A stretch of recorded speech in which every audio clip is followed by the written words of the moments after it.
আসসালামু আলাইকুম ওয়া রাহমাতুল্লাহ। সুপ্রিয় দর্শক, আপনাদেরকে সবাইকে স্বাগত জানাচ্ছি এখনকার আলোচনায়। আপনাদের সঙ্গে আছি আমি মোহাম্মদ মুজাহিদুল ইসলাম। দর্শক, অনেক জল্পনা কল্পনার পর অবশেষে অসম্বিম্ব হয়ে পড়েছেন মার্কিন প্রশাসন বলা যায়।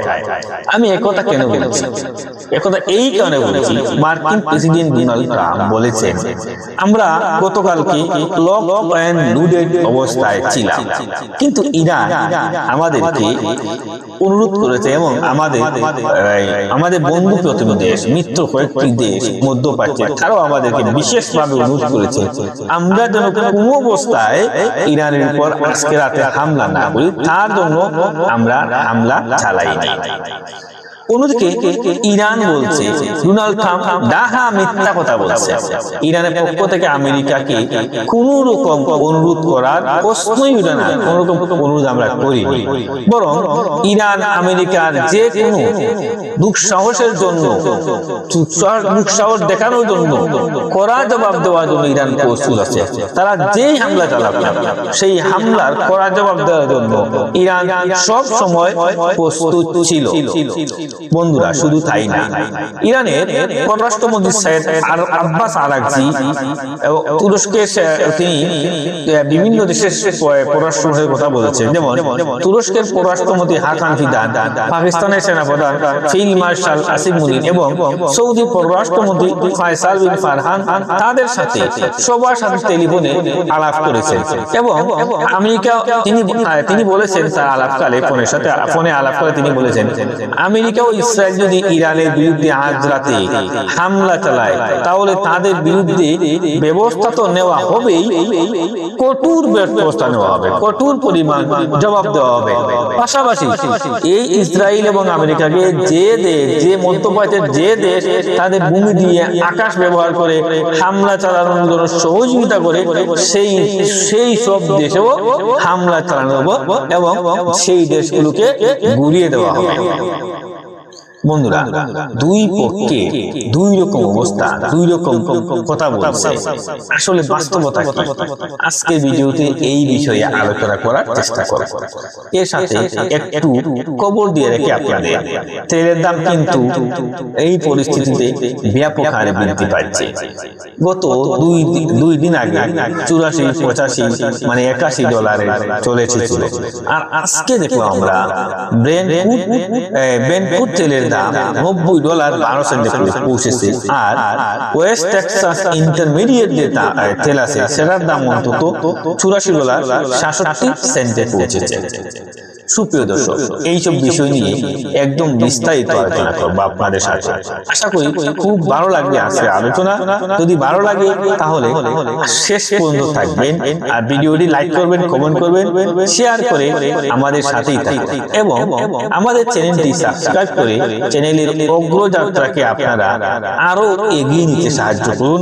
আপনাদের সবাইকে ধন্যবাদ জানিয়ে শুরু করছি আজকের বিস্তারিত আলোচনা। বন্ধুরা, আমরা সবাই জানি গতকাল আমি দুপুরে এবং রাতে দুই দফায় ভিডিওতে বিস্তারিত আলোচনা করেছিলাম, আশা করি আপনারা দেখেছেন। তার আগে রাতে ক্যাম্প ডেভিডের বৈঠকের কথা বলেছিলাম। ওই ক্যাম্প ডেভিড কিন্তু আসল জায়গা বৈঠক করার জন্য। ওখানে কি সিদ্ধান্ত হয়েছে? ইরানের উপর প্রচন্ড রকমের হামলা চালাবে এবং এর সাথে যুক্ত থাকবে ইসরায়েল। যে কথা মার্কিন প্রেসিডেন্ট ডোনাল্ড ট্রাম্প তার ট্রুথ সোশ্যালে বলেছেন।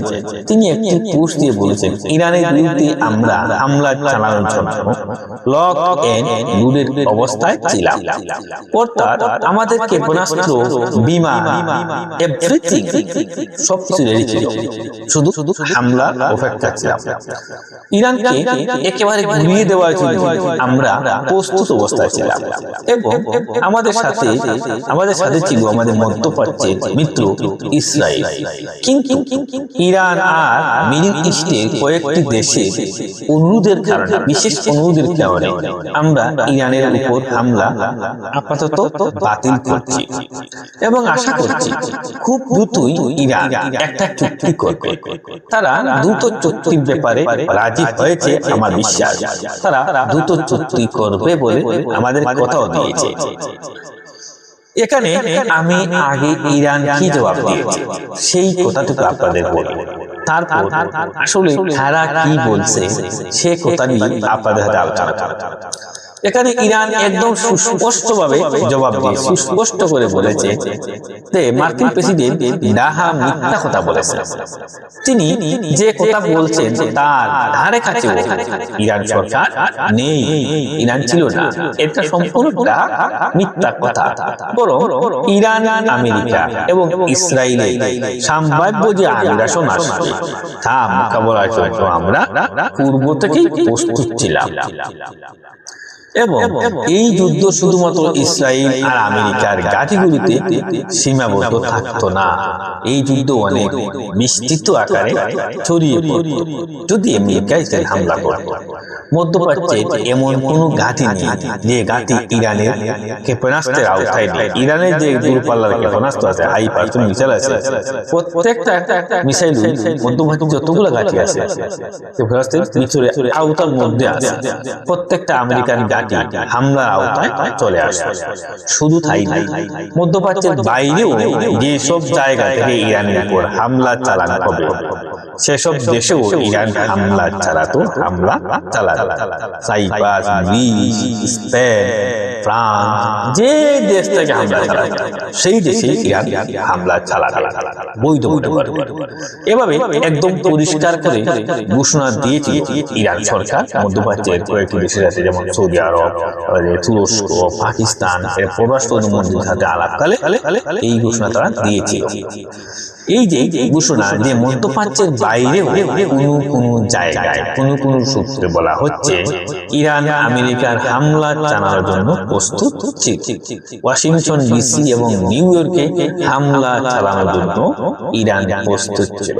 একবার চিন্তা করে দেখেন, যদি ইরান সরকার ভুলেও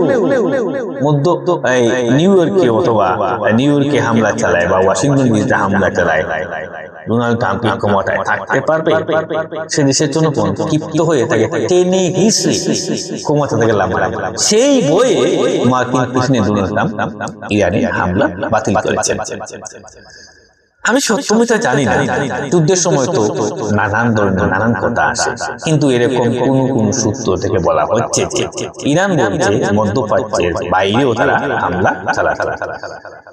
সেটা অর্থ হচ্ছে আমেরিকা পর্যন্ত ক্ষেপণাস্ত্র হামলা চলছে, অর্থাৎ ইরান চূড়ান্ত যুদ্ধের জন্য প্রস্তুত ছিল। এবং ইরানের পক্ষ থেকে পরিষ্কার করে বলা হয়েছে যে আমেরিকাও ইসরায়েল ইরানের বিরুদ্ধে হামলা চালালে সবচেয়ে খারাপ যে অবস্থাটা হতে পারে সেই খারাপ পরিস্থিতি মোকাবেলার জন্য ইরান সরকার সব দিক দিয়ে প্রস্তুত ছিল। তার মানে ইরানের পক্ষ থেকে গতকাল একদম চূড়ান্ত যুদ্ধের প্রস্তুতি নেওয়া হয়েছে। বন্ধুরা, আমরা কোন সূত্রের মাধ্যমে বলে আমরা জানতে পেরেছি অন্তত 500 হাইপারসনিক ক্ষেপণাস্ত্র রেডি করা হয়েছে এবং ইরানের পক্ষ থেকে বলাই হয়েছে আমেরিকা যদি ইরানের উপর হামলা চালায় এবং ইরানের বিদ্যুৎ বা বিভিন্ন বেসামরিক অবকাঠামোর উপর হামলা চালায়, তাহলে ইরান মধ্যপ্রাচ্যের মার্কিন এবং ইসরায়েল সংশ্লিষ্ট যেসব দেশে গ্যাস ও তেলের স্থাপনা আছে, যেমন অয়েল রিফাইনারি আছে, অয়েল ফিল্ড আছে, গ্যাস ফিল্ড এসব আছে, যেসব দেশে সব একদম ভস্ম করে দিত, বাষ্প করে দিত, একদম এভাবে বলেছে সব গুড়িয়ে। কারণ ইরানের এখন সুবিধাটা, ইরানের সামনে এখন মার্কিন ঘাঁটি ধ্বংস করার প্রশ্ন খুব একটা নেই। মধ্যপ্রাচ্যে এখন তারা ইনফ্রাস্ট্রাকচার ধ্বংস করবে। ইরান এবং ইরান গতকাল আরেকটা ঘোষণা দিয়েছে, এতদিন যুদ্ধের যে রুলস এন্ড রেগুলেশন মেনটেন করে এসেছি আমরা, গত রাতে যে হামলা হলো সেই নিয়ম হয়তো ইরান আর মানত। এর ভিতরে বার্তা হচ্ছে এই যে ইরান নিয়ন্ত্রিত মাত্রায় হামলা চালিয়েছে, পাল্টা জবাবও দিয়েছে যাতে মানুষের জীবন হানি না ঘটে, প্রাণ হানি না ঘটে। ইরান আর তাই ইরান সাধারণ মানুষের জীবন হানি করা চায় না। কিন্তু গতকালকের কথা ছিল এই নিয়ম থেকে ইরান বেরিয়ে আসে এবং একদম মরণপণ লড়াই করে। তা মরণপণ লড়াই করতে তখন কার চোখে লাগলো, কার নাকে লাগলো, কার বুকে লাগলো, কার মুখে লাগলো, এগুলো কি দেখা দেখি থাকে না, এগুলো আর দেখা দেখি হবে না। সে শুধু চিন্তা করে যে আমার সামনে শত্রু আছে, শত্রুকে ধ্বংস করব। এখন কে কোন দিকে প্রাণ হারালো তা তার দেখার বিষয় নয়। ইরানের সামনে কালকে এই থিওরি আমরা জানতে পেরেছি। ইরানের আরেকটা বদ্ধতার মধ্য দিয়ে যুদ্ধ করার এই নীতি থেকে গতকাল সরে আসার ঘোষণা দিয়েছিল আইআরজিসি। এখন মার্কিন প্রেসিডেন্ট ডোনাল্ড ট্রাম্প যে কথা বলছে, কয়েকটি মিডল ইস্ট কান্ট্রি এবং ইরানের অনুরোধের কারণে আমরা হামলা বন্ধ করলাম, আপাতত বাতিল করলাম। আমি তো বললাম ইরান এটাকে একদম ডাহা মিথ্যা কথা বলছে। আপনারা আন্তর্জাতিক মিডিয়াগুলো একটু খবর দেখতে পারেন। বন্ধুরা, মিডল ইস্টের কয়েকটা দেশ বলতে এরকম ক্লিয়ার তথ্য এসেছে যে গণমাধ্যম থেকে খবর বের হয়েছে, সৌদি যুবরাজ মোহাম্মদ বিন সালমান মার্কিন প্রেসিডেন্ট ডোনাল্ড ট্রাম্পকে ফোন করেছিলেন, আপনি আসলে কি করতে যাচ্ছেন, কি করবেন এবং পরিষ্কার করেন। অর্থাৎ মোহাম্মদ বিন সালমান MBS তিনি ডোনাল্ড ট্রাম্পের কাছে উদ্বেগ প্রকাশ করে বলেছেন, আমি এর আগে বলেছি এই যে উদ্বেগ প্রকাশ করা, এই যে উদ্বেগ প্রকাশ করা মানে বিরোধিতা করা। আমি যদি বলি না না সর্বনাশ হয়ে যাবে, এটা উদ্বেগ প্রকাশ করা। আমি প্রায় সময় আপনাদের বলতে পারি না সর্বনাশ হয়ে গেছে, এটা উদ্বেগ প্রকাশ করা। এই উদ্বেগ প্রকাশ করা মানেই তো বিরোধিতা করা, যে না এটা না ভাই, আপনি এই কাজ করলে খুব ক্ষতি হয়ে যাবে, সর্বনাশ হয়ে যাবে। ডোনাল্ড ট্রাম্পের কাছে সৌদি যুবরাজ মোহাম্মদ বিন সালমান এভাবেই বিরোধিতা করেছেন যে আমেরিকা ইরানের উপর হামলা চালাবে। আর ইরান তো এই গত 5 মাস ধরে যুদ্ধ করে আসছে, যেমন গত 28 ফেব্রুয়ারি অর্থাৎ ফেব্রুয়ারি মাস শেষের দিকে ধরে মাস থেকে এই পর্যন্ত 5 মাস হবে যুদ্ধ করে আসছে ইরান তো কোনোদিন বলেনি যে আমরা সারেন্ডার করব বা আমরা আর পারছি না, এরকম কথা কখনো ইরান সরকার বলেনি। বরং কোনো না কোনো ক্ষেত্রে আমরা দেখেছি আমেরিকা এত ক্ষতির মুখে পড়েছে যে সেই ক্ষতি পুষিয়ে নেওয়া আমাদের জন্য কঠিন থেকে কঠিন নেপাল হয়ে দাঁড়িয়েছে। এই মুহূর্তে নগদ একটা উদাহরণ দিই আপনাদের। আমেরিকান ইউরোপীয় যে কমান্ড আছে, যেমন সেন্টকম, এরকম একটা ইউরোপীয় কমান্ড আছে। ইউরোপীয় কমান্ডের কমান্ডার জেনারেল অ্যালেক্সাস গ্রিনকেভিচ তিনি মার্কিন প্রেসিডেন্টকে বা আমেরিকার পেন্টাগনকে যুদ্ধ মন্ত্রণালয়কে বলেছেন ইউরোপীয় কমান্ডের পক্ষে এখন এট দ্য টাইম একসাথে আমেরিকা ও ইসরায়েলকে নিরাপত্তা দেওয়া সম্ভব হচ্ছে না। আমাদেরকে বুঝে নিতে হবে, নয়তো ইসরায়েলকে বুঝে নিতে হবে নিরাপত্তা দেওয়ার জন্য, নয়তো আমেরিকাকে ভাবতে হবে। কারণ আমাদের কাছে এত পরিমাণ অস্ত্র, যুদ্ধ সামগ্রী নেই। তিনি একদম পরিষ্কার করে বলেছেন ওই নিউজ যে ইরানের সাথে যুদ্ধ করতে গিয়ে আমাদের অস্ত্র ভান্ডার এতটা খালি হয়েছে যে এখন একসাথে দুই দিকে নিরাপত্তা দেওয়া সম্ভব না। আমেরিকাকেও নিরাপত্তা দেওয়া সম্ভব না, ইসরায়েলকেও সম্ভব না। এটা টাইম এক সাইড দিতে পারি, হয় ইসরায়েলকে নিরাপত্তা দেন, নয় আমেরিকাকে নিরাপত্তা দেন। যদি গতকাল ইসরায়েল এবং আমেরিকা দ্রুত হামলা করে, তাহলে আমেরিকা ডাইরেক্ট আমেরিকায় নিউ ইয়র্কে হামলা করবে ইরান, তখন আমেরিকার নিরাপত্তা কে দিবে? জেনারেল আলেক্সান্ডার গিংহিস তিনি আরো বলেছেন, এই মুহূর্তে যদি দুইটা ফ্রন্টে নিরাপত্তা নিশ্চিত করতে হয়, নিশ্চিত করা বলতে নিরাপত্তা দেখভাল নিশ্চিত থাকবে কি থাকবে না তার কোন নিশ্চয়তা আছে কিনা, যাই হোক যদি নিরাপত্তা নিশ্চিত করতে হয় তাহলে অন্তত আরো একটা ডেস্ট্রয়ার আমেরিকাকে আরো আরেকটা ডেস্ট্রয়ার নিতে হবে। তার এই যে ইউরোপীয় কমান্ড, এটা ভূমধ্য সাগর থেকে শুরু করে ইউরোপের বিভিন্ন অঞ্চল পর্যন্ত দেখভাল করে। এই ভূমধ্য সাগর থেকে তারা ইরানের ক্ষেপণাস্ত্র ধ্বংস করে যাতে ইসরায়েলে যেতে না পারে, ড্রোনও তারা ধ্বংস করে। কিন্তু এখন বাস্তবতা হচ্ছে একটা ডেস্ট্রয়ার কেন আরো দুই একটা ডেস্ট্রয়ার আনলেও খুব একটা লাভ হবে বলে আমাদের এই কারণে যে ইরান গত পরশুদিন খবরে দেখলাম ইরান এখনো ম্যাক্সিমাম যেসব অস্ত্র ব্যবহার করছে তা 10 বছর আগে তৈরি করা অস্ত্র ব্যবহার করেছে। নতুন অস্ত্রে এখনো হাত দেয়নি। যুদ্ধের সময় হয়তো অনেকেই অনেক রকম বাড়াম্বর বেশি কথা বলে, কিন্তু আমরা তো দেখতে পাচ্ছি ইরান বারবার জোর দিয়ে বলছে আমরা এখনো অনেক কিছুই আমাদের বের করে। কারণটা কি? কারণ হচ্ছে ইরান জানে যে তাদের সামনে বড় যুদ্ধ অপেক্ষা করছে। এখানেই শেষ কথা নয়, ধীরে ধীরে স্টেপ বাই স্টেপ অত্যন্ত সুপরিকল্পিত ভাবে ইরান এই যুদ্ধ চালিয়ে যাচ্ছে, তাই নতুন অস্ত্র বের করে। তো যাই হোক, যে কথা বলছিলাম, সৌদি যুবরাজে ওই কথা বলার পরে মার্কিন প্রেসিডেন্ট ডোনাল্ড ট্রাম্প কিন্তু থেমেছে, কারণ তিনি জানেন মধ্যপ্রাচ্যের সমস্ত গ্যাস অয়েল ফিল্ড যদি শেষ হয়ে যায় তাহলে মধ্যপ্রাচ্যের জনগণ এই সমস্ত রাজা বাদশার বিরুদ্ধে কেঁপে যাবে। নাম্বার 1 বিষয়। নাম্বার 2 হচ্ছে তেলের বাজার, গ্যাসের বাজার কোথায় যাবে আপনারা ভেবে দেখবেন, চিন্তা করেন। ইরান আবার নতুন করে হুঁশিয়ারি দিয়েছে যে হরমুজ প্রণালীতে কন্ট্রোল তো শক্ত করা হবে, যদি আরো শক্ত করা হবে। যদি এই ধরনের হামলা কোন বড় রকমের কোন আগ্রাসন চালাতে যায় আমেরিকা ইসরায়েল, তাহলে কোন আগ্রাসন তো চালাতে দিবেই না, বরং মধ্যপ্রাচ্যের তেল গ্যাস সব ধ্বংস করে দিবে এবং হরমুজ প্রণালীকে একবার নিয়ন্ত্রণ করে দেবে, বন্ধ করে দিবে। একথা কে বলছে? একথা বলছেন ইরানের সর্বোচ্চ জাতীয় নিরাপত্তা পরিষদের সচিব মোহাম্মদ বাকের দুল কদর।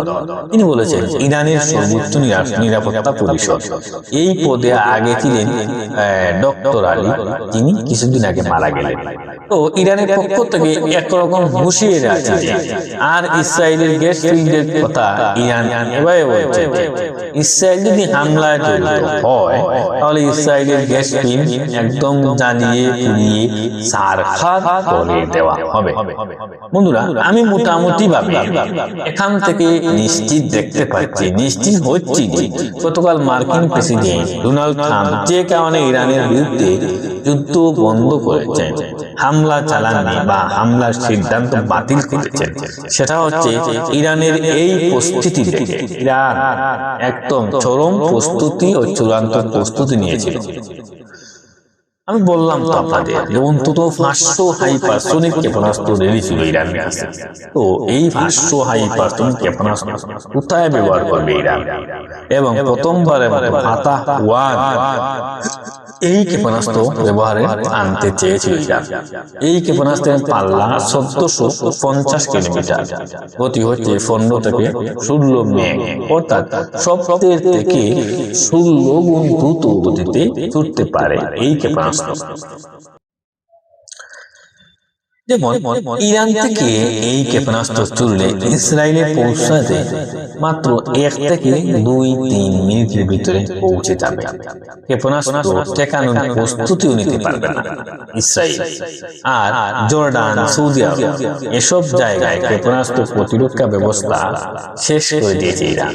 অতএব আমেরিকা যদি আগ্রাসন চালাতো, ইসরায়েল যদি আগ্রাসন চালাতো গত রাতে, তাহলে ইরান সেভাবেই জবাব দেওয়ার জন্য প্রস্তুত ছিল। এখন মার্কিন প্রেসিডেন্ট ডোনাল্ড ট্রাম্প যে দাবি করলেন ইরান ও মধ্যপ্রাচ্যের কয়েকটি দেশের অনুরোধের কারণে আমরা হামলা বন্ধ করেছি এবং আশা করছি ইরান খুব দ্রুত একটি চুক্তি করবে, সেরকম একটা কথা দিয়েছে আমাদের। আসলে বাস্তবতা কি, আসলে ঘটনাটা কি হতে পারে এটা একটু বিশ্লেষণ করা যায়। আমরা এর আগেও বহুবার আমেরিকা চুক্তির জন্য ইরানের পেছনে দৌড়াদৌড়ি করেছে, অনেকটা জোর করে পেছন থেকে শার্ট টেনে ধরে চুক্তি না করে উপায় নাই, চুক্তি করে যান, কোথায় যাচ্ছে, আগে চুক্তি করে যান, এরকম করে টানাটানি করেছে বলা যায়। সেই জায়গায় ইরান চুক্তি করতে আগেও চায়নি, এখনো চায়নি। তারপরে ইরান যে বর্তমান যে সমঝোতা হয়েছে কিছুদিন আগে, সেটা আমেরিকাও বাতিল করেছে, ইরানও বাতিল করেছে। ইরান কি বসে আছে চুক্তির জন্য আপনারা মনে করেন? শুধু তাই না, ইরান বলছে এবার আর কোন চুক্তির দিকে আমরা যাব, আমরা কোন প্রতারকের দিকে প্রতারিত হওয়ার জন্য এগিয়ে যাব না। এই যুদ্ধের ফয়সালা আমরা আগে করে নেই, যুদ্ধের ফয়সালা যুদ্ধের মাধ্যমে করে নেই। আমেরিকা আসলে কি চায় মধ্যপ্রাচ্য, আর ফয়সালাটা আমরা আগে তাদের হিসাব বুঝিয়ে দিই, তারপরে বাকি আলোচনা হবে। এবং আলোচনার জন্য আমরা বেশ কিছুদিন ধরে দেখতে পেয়েছি মিশর, তুরস্ক, পাকিস্তান, এই সমস্ত দেশ খুব চেষ্টা চালিয়ে যাচ্ছে। হয়তো ভেতরে সৌদি আরব আছে এই চেষ্টার তদবিরে, কিন্তু ইরান কোন রকম ফয়সালা আলোচনায় আসে এবং কাউকে কোন ফয়সালা করার জন্য ইঙ্গিত দেয়, এবং ইরানের কোন প্রতিনিধি এই সমস্ত ব্যাপারে আলোচনা করতে কোন দেশে গেছে আমি জানি না, আপনারাও জানেন না সম্ভবত।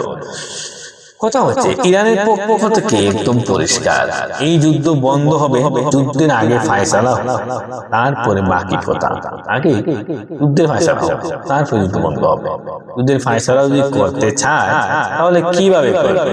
আমেরিকা কোনো মতে এখানে একদম সারেন্ডার করে চলে যাবে, ব্যাপারটা তা না।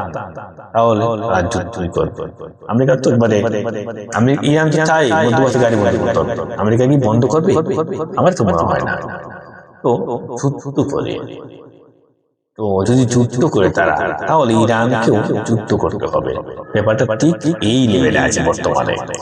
এখান থেকে দুই পক্ষের কারো সরে যাওয়ার আর কোনো উপায় নেই, পথ যদি কিনা আমেরিকা সরে যায়, মার্কিন ঘাঁটি সেনা নিয়ে বিভিন্ন কিছু সরিয়ে নেওয়ার চিন্তা ভাবনা চলছে, দেখছি বা যে সরিয়ে নেওয়া হচ্ছে। ব্যাপারটা যদি তাই হয়, তাহলে তারা যদি চলে যায় তাহলে অন্য কথা, যুদ্ধ বন্ধ হয়। ইরান সারেন্ডার করে যে আমেরিকার হাতে ইরানকে তুলে দেবে, তাদের কথা মেনে নেবে, ব্যাপারটা তো মোটেই সম্ভব না। এবং মজার ব্যাপার, প্রথমে ছিল তাদের সরকার পরিবর্তন দাবি, তারপরে পরমাণু কর্মসূচি ধ্বংস, ইরানের ক্ষেপণাস্ত্র প্রতিরক্ষা ব্যবস্থার ধ্বংস, সব ধ্বংস, এবং দেশ দখল করে নতুন একটা সরকার প্রতিষ্ঠা করা ছিল আমেরিকা ইসরায়েলের। আস্তে আস্তে সেখান থেকে কোথায় এসেছে? ইরান এখন হরমুজ প্রণালী খুলবে কি না, বাবেল মানদেব প্রণালী ইয়ামিনীরা তুলে দেবে কিনা এই জায়গায় এসে পৌঁছেছে। এবং আজ পর্যন্ত হরমুজ প্রণালী ক্রস করতে পারেনি আমেরিকার কোন জাহাজ, না যুদ্ধ জাহাজ, না বাণিজ্য জাহাজ, কোন প্রকার জাহাজ হরমুজ প্রণালী পার হয়ে যেতে পারে।